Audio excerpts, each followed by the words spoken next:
Hey guys, two more quick machines. Again, these are both Electrolux this time. Electrolux Epic 3500 SR canister. Then we have an old machine from 1974, 1975. It was the Super J. This was what I grew up with in my mom and dad's home back in the mid-70s. These were both sold door to door, and they even used to come around and sell bags and replacement parts every year after that. I was able to find this machine. It was in pristine condition. The only thing that I've done to the Super J, I did replace the hose. The old woven hose that was with it, I was mortified of the airflow loss coming through that hose. So I purchased a newer hose and added to it. Literally a world of difference. You could hear the air leaking out of the old hose. Everything was with this machine. The power nozzle I buffed up to shine it. These were made for back in the mid-70s. There was a lot of shag carpeting. So the power nozzle itself,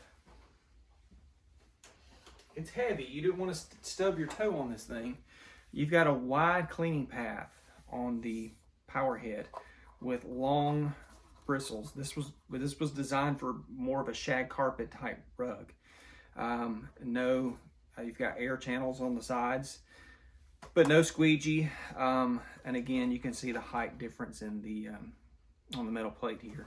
But it's a beautiful power head. Got a reset button here. If you get clothes or whatever stuck in the brush roll, you cut it off.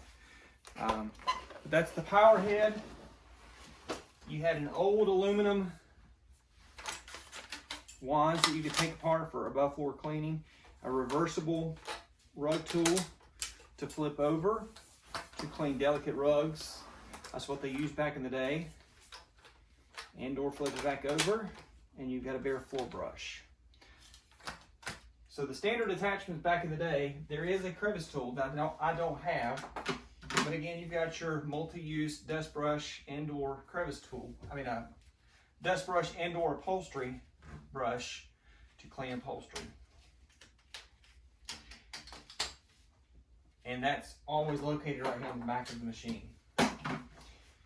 1974, 1975, heavy machine. Paper filter bags. No pre-motor filter, no exhaust filter on these machines. You do have an airflow control, so you can set this, dial it back, dial it forward. For fine dust, it controlled the baffles inside the machine. Most people, when they were done, would sit up in the closet like that. Swivel roller on the front, two wheels on the back. Other than that, simple machine, but they were quite powerful. They actually, the motors in these units are by far, in my opinion, the most powerful with these older units. And again, you can do research. I'm not the history buff that some people are on vacuums, but there are some motor changes that were done in and around this time. The Epic was an all plastic model. This is metal. They switched to the all plastic handles, on and off switch here for the power head, airflow control. On the older hoses, pistol grip, you had an airflow control knob right here that you could adjust. Again, your multi-function dust brush has not changed, and an adapter for that will fit this hose.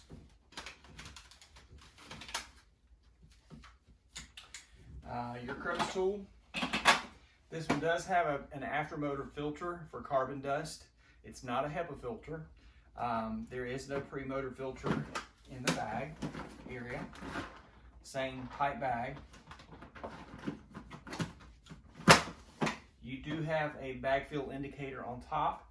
This one does have a check bag light. Literally, this unit will pop the bag compartment open when the bag gets full. You can't continue to use it unless you dial it back for some more airflow. Same way here, you've got the airflow dial here on the top of the machine. On and off switch, toggle switch here.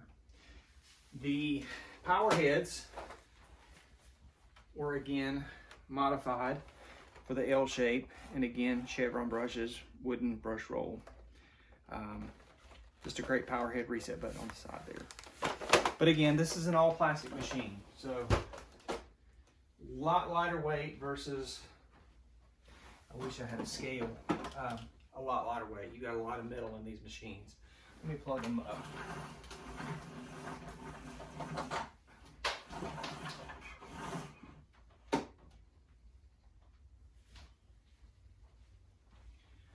Both have auto rewind cords.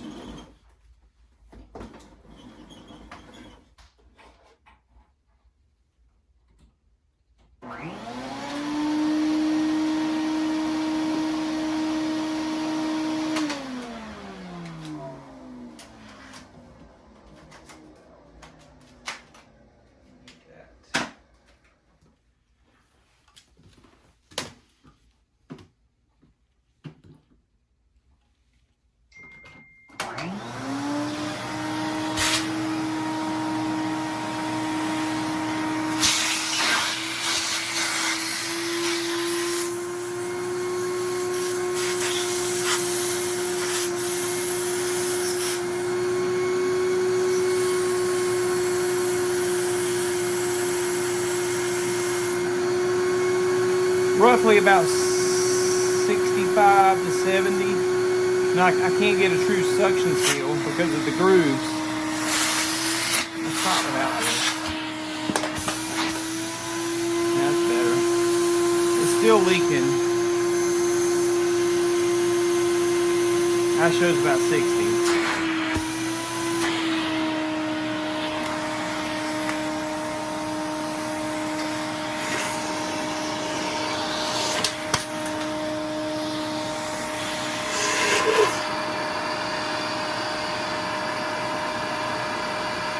About a number 2 on the scale between the Dyson and the filter clean on airflow.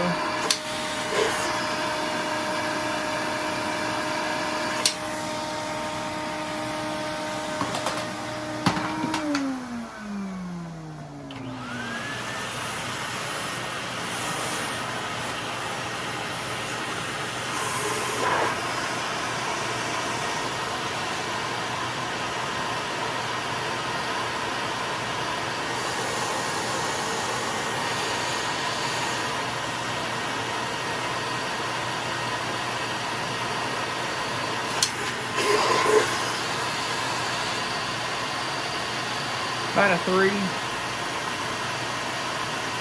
4.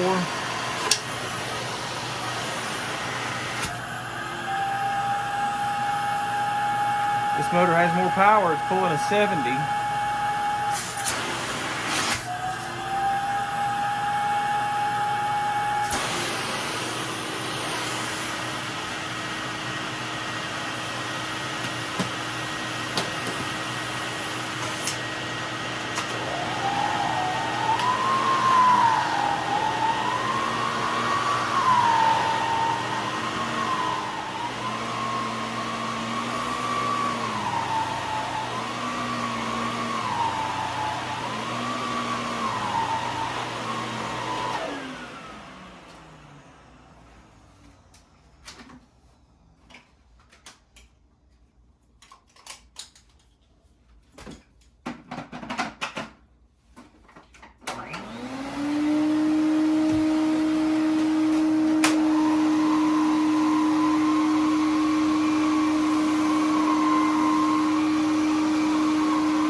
Oops.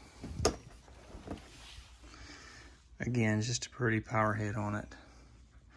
Again, heavy, because you didn't want to hit your toes on it. But just a quick look at this, the differences in the machines. 1974, 75 to mid-90s to 2003. Again, you've got swivel wheel on the front, plastic wheels on the back. These will, if you run over rocks or whatever, it will eventually scratch, probably mess your floors up. And then power head with everything you see. So I hope you guys have enjoyed this. It's been kind of neat grabbing these old machines, and you can see the power of the units. I just think it's funny that the Super J has a bit more power, airflow, than the newer Epic. And again, I don't have the new Lux Guardian canisters, the one with all the bells and whistles, roughly 20, I forget the price. It's up there, over 2,000 for the unit. It's pretty, very small bag. I think I've done a video on that unit way back, but got a ton of filters on it with HEPA filtration. This room in here, because I sucked up coffee grounds, the whole den smells like coffee grounds now. So, but again, great job on getting that up. There's nothing left in the carpet. So anyway, thanks for watching, guys. Hope you enjoyed this. See you soon.